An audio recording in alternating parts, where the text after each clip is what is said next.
लूकस अध्याय 5 वचन 17 से। लकवे के रोगी को स्वस्थ करना। एक दिन यीशु शिक्षा दे रहे थे। फरीसी संप्रदाय के सदस्य और व्यवस्था के अध्यापक पास ही बैठे हुए थे।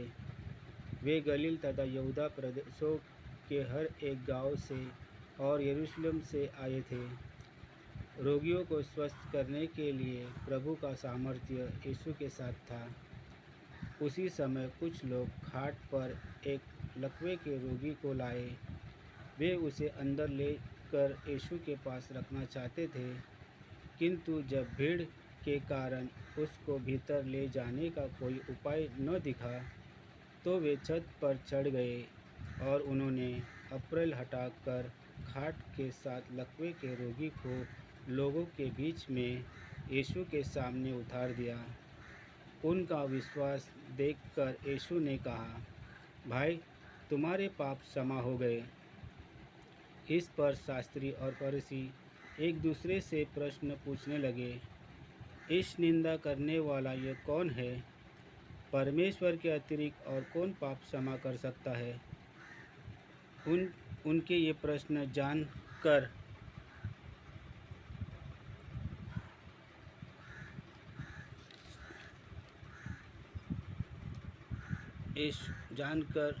यीशु ने उन्हें उत्तर दिया, आप लोग अपने हृदय में ये प्रश्न क्यों उठा रहे हो?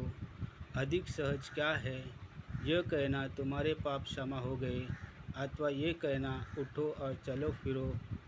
परंतु इसलिए कि आप लोगों को मालूम हो जाए कि मानव पुत्र को पृथ्वी पर पाप क्षमा करने का अधिकार है।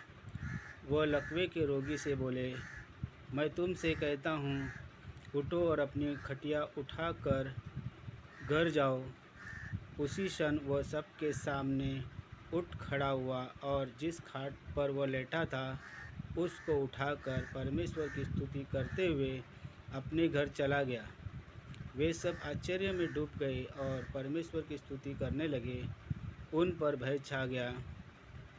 उन्होंने कहा, आज हमने अद्भुत कार्य देखा है।